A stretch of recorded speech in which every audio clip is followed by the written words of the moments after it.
Greetings in the divine name of His Imperial Majesty Emperor Haile Selassie I, the first King Alpha, I Divine Mother Empress Menen Queen Omega, and I the children of Jah Rastafari, representing for the Ankh Nation family, popularly known as Africa. Let the words of my mouth and the meditation of my heart be acceptable in I sight, O Jah. Greetings once and one. Once again, give thanks for lending ear so I can articulate Rastafari. Yes, I.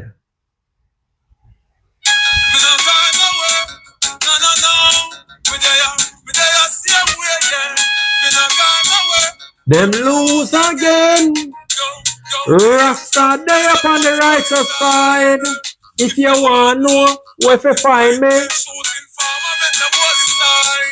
because them see too much, them see avoid me. That's why me day upon the gully side. If you want to know where to find me, pagan gunshot and make them holy side. Cause them see too much, them see avoid me. From what you hear them.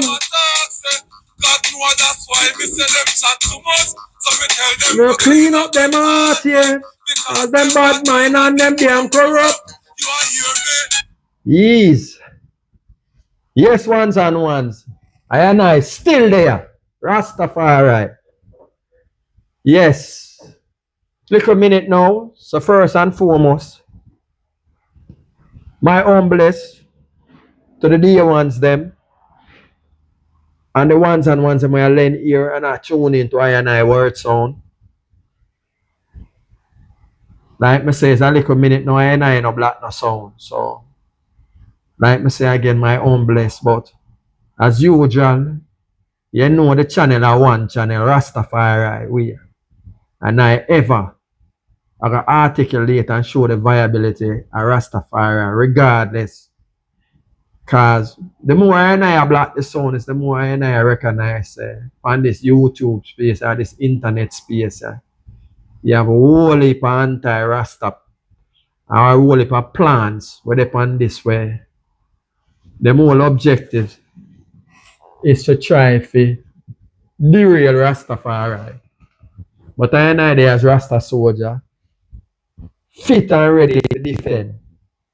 And we now leg off for the battlefield. And we know so Rastafari is the way for I and I know so Rastafari, I own. With that being said, like I say, always I give thanks to the ones and ones them, you know. I make you know say at no time at all, I take the strength for granted. You know what I mean? Yes. So this word sound you know is like I say, always I mention say the ones and ones them way I say all kind of things for derail Rastafari. And it is I objective for counteract certain sound. In counteracting these sound is not necessarily for I per se, you know. It's for the ones and ones them, you know, the young lion them, we are forwarding and we don't want nobody rent a space in them brain and try to derail them and sway them away from Rastafari. So I have to out here, depend this scene here. And I give this sound for strengthening them up. You know what I mean? Because them are lion and don't forget. You know what I mean? Right sound. To edify them mind, you know? Because we don't want them and those educate them in the wrong thing. And them and those that try to lead them away from them divine self, which is Rastafari, manifesting that His Imperial Majesty the Emperor Haile Selassie I the first.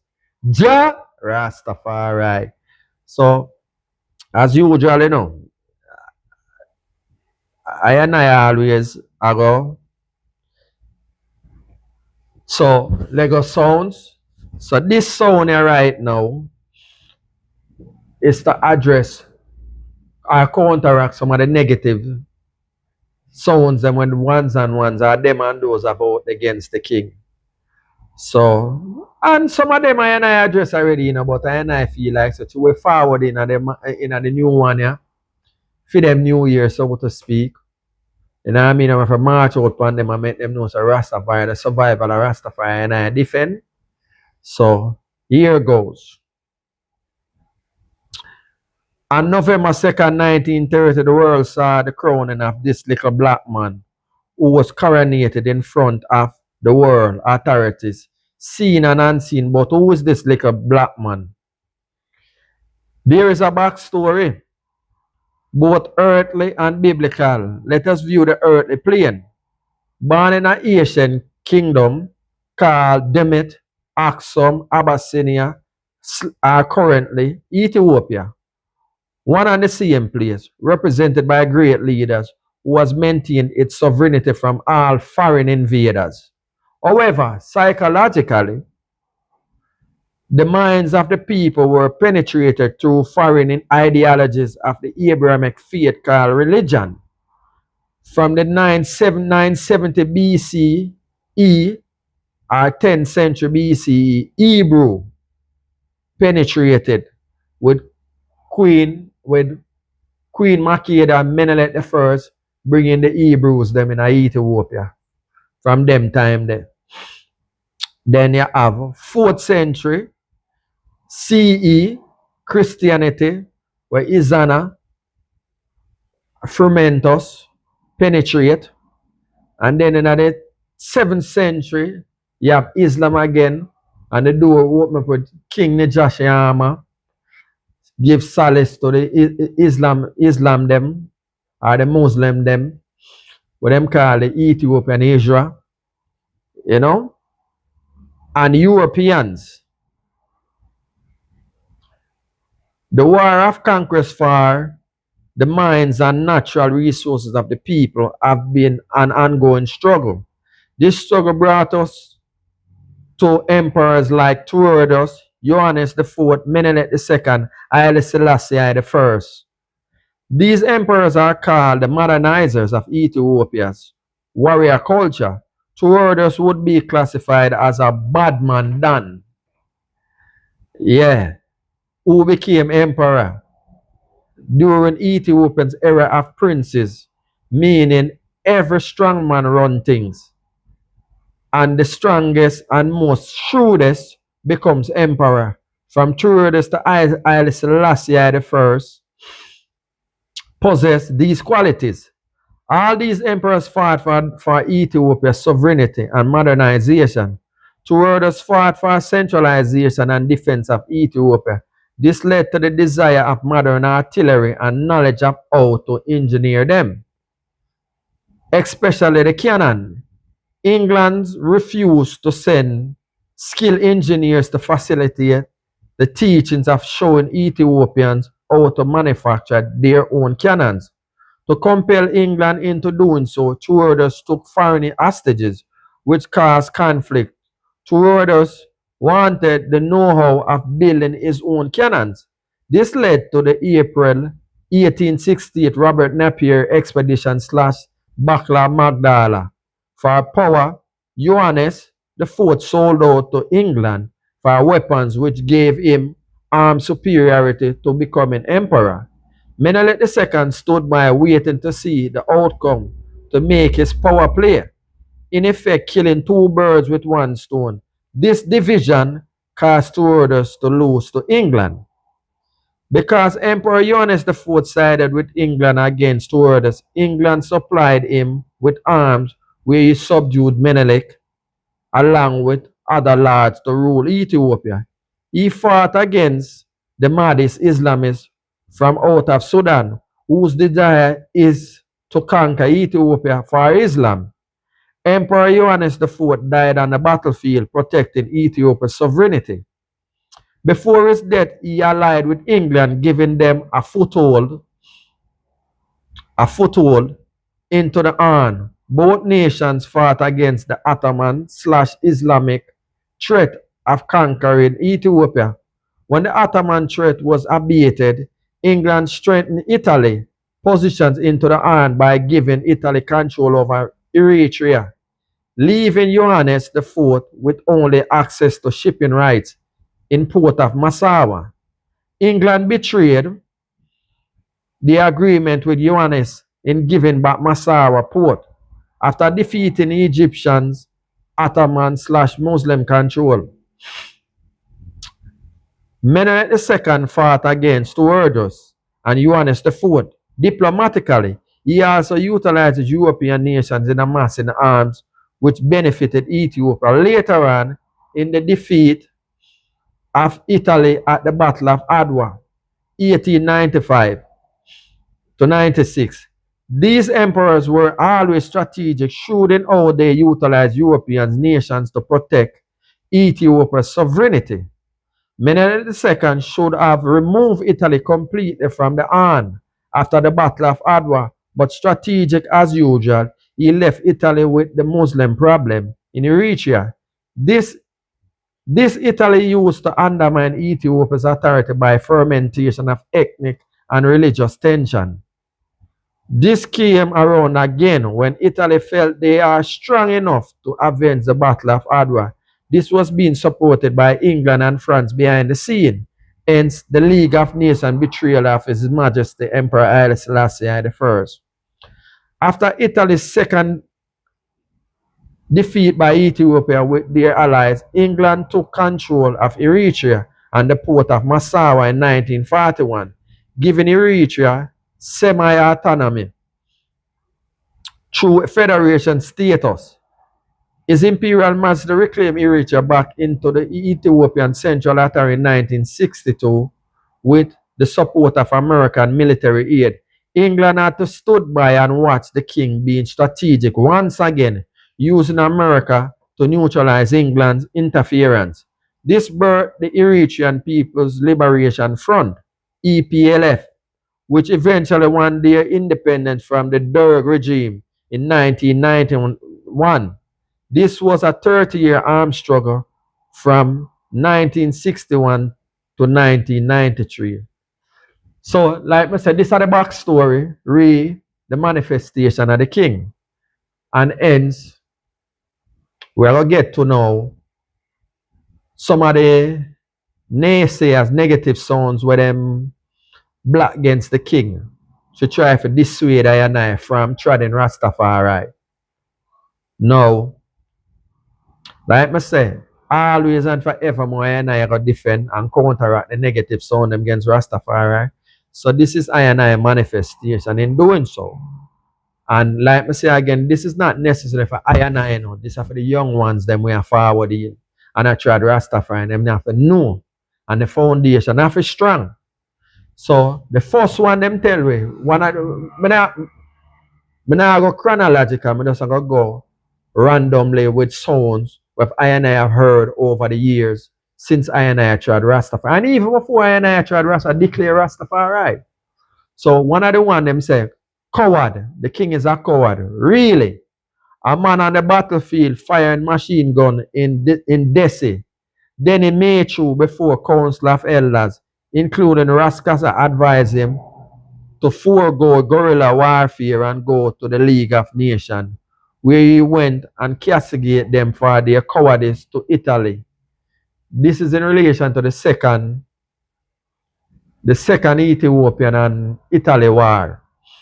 Now you plants want I and I to accept that the king is a coward. If the king is a coward, what would you call Mussolini or King George? These guys were never on the front line fighting with their soldiers like His Imperial Majesty Emperor Haile Selassie I. So how the king is a coward? When these leaders are sending men to die for them, when they are unwilling to face the dangers of warfare like their soldiers, none of these guys can compare to the king as a real lion on the battlefield. The king going to England is to engage in diplomatic warfare of the minds, where history proved the king as the master chess player. Ethiopia maintaining her sovereignty is a testament to how strategic and diplomatic the king is. All right, the next son of them gonna leg, I said the famine. Say the king make the people them starve. You know what I mean? As if famine is not an ongoing process in Ethiopia. I'm sure no. Famine, the great Ethiopian famine of 1888 to 1890 that killed 3 million Ethiopians, that brought the birth of His Imperial Majesty Emperor Haile Selassie I. in 1892. So the great famine is what bring forth the king born, and this stop the drought and the rain and all of these things when the king was born. According to the mystic them, where the mystic them, they already prophesied this. The Walla famine of 1973 was used to derail the king's government. What caused the famine? Multiple things like Italian bombing with mustard gas in 1936, Ethio-Italian Second War, causing soil erosion and political intrigue through governmental mismanagement. As for Watson, the governor of Wallow, and the Derg, this was the second time Asfa Watson was involved in a coup 1960 against His Imperial Majesty with the Mengistu Niue and Jemane Niue, Ras Imru among some imperial guard. This coup failed because of the loyalty of the people and most court official and provincial lords. If the king was so oppressive, why the people never turned against him in 1960? Instead, they turned against the New Way brothers and their cohorts, killing those involved and imprisoning others. The Mengistu-led coup was strengthened with the throwing of the Jubilee banquet was done to undermine the king. This banquet was used to sway public perception against the king.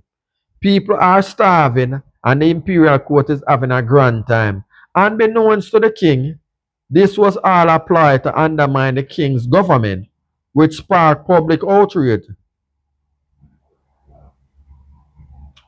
They hid. This was done to catapult Asfa Watson to become emperor.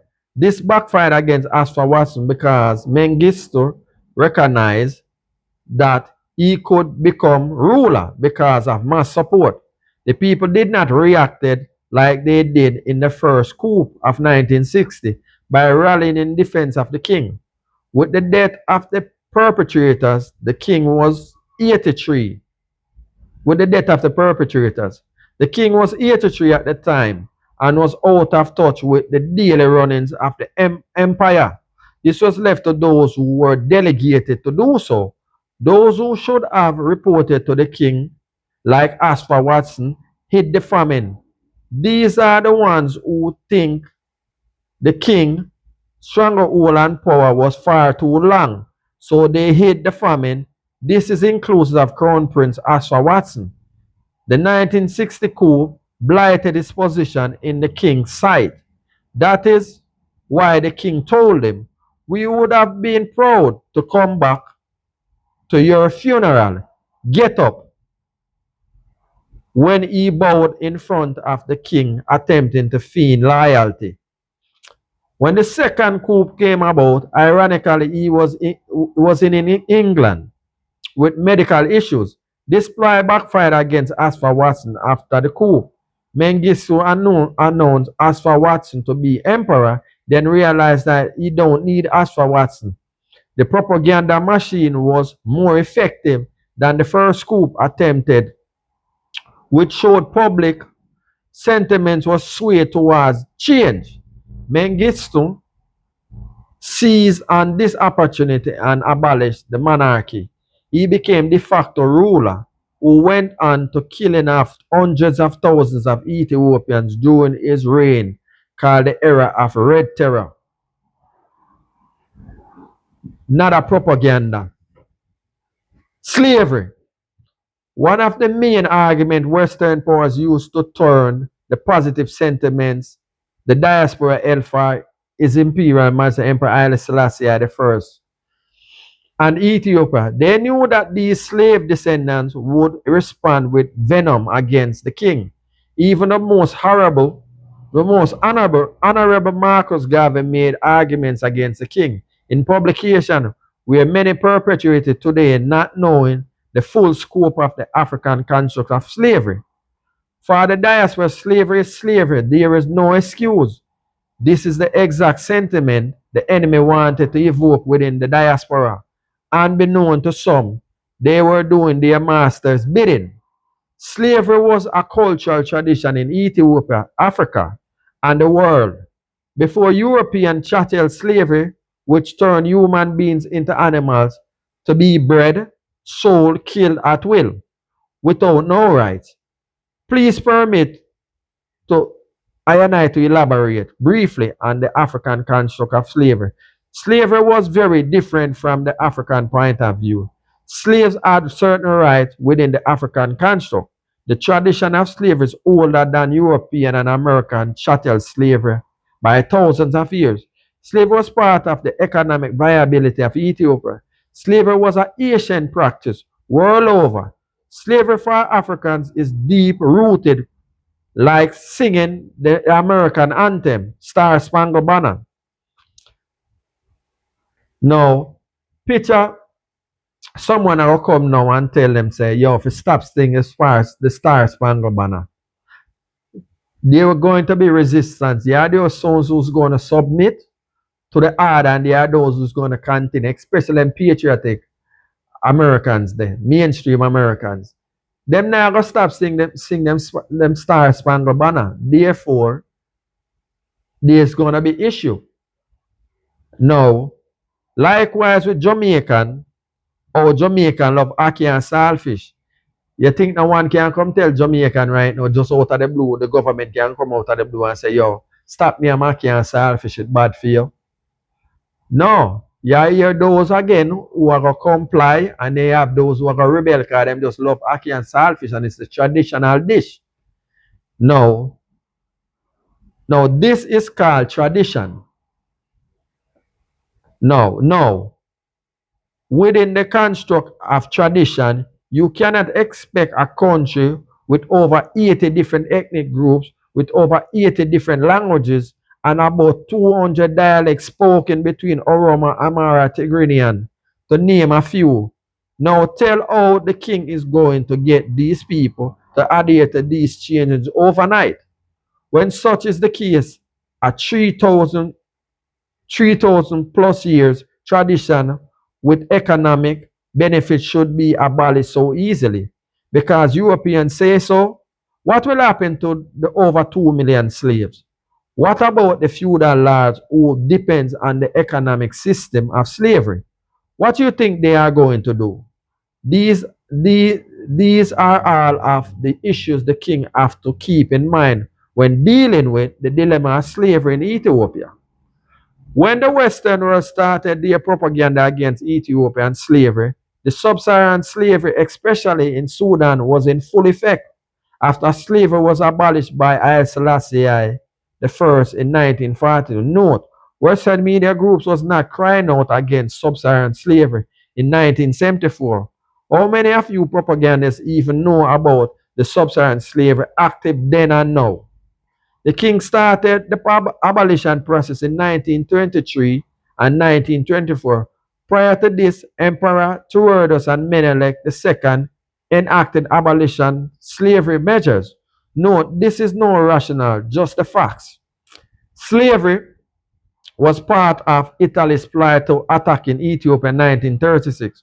Western propaganda is always about conquest and destabilization of any country they cannot control.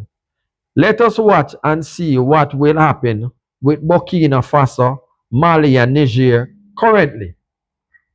Ethnic tension, Oromo, Tigrinya, and Afar, creation of adult sultanate Muslim, Amhara, Eritrea, Tigray, and Wallo. These three nations has always been against Ethiopia's central authority because of foreign ideology. Eritrea is combination of Islamic and European influence, England and Italy. Wallo is due to ethnic tension and Islamic influence. Tigray is also ethnic tension, Islamic influence, and Tigray annexation from Ethiopia's central authority. These issues are exploited by Western and Islamic powers for their benefit, while Ethiopia suffer. His Majesty Emperor Haile Selassie I, stealing of money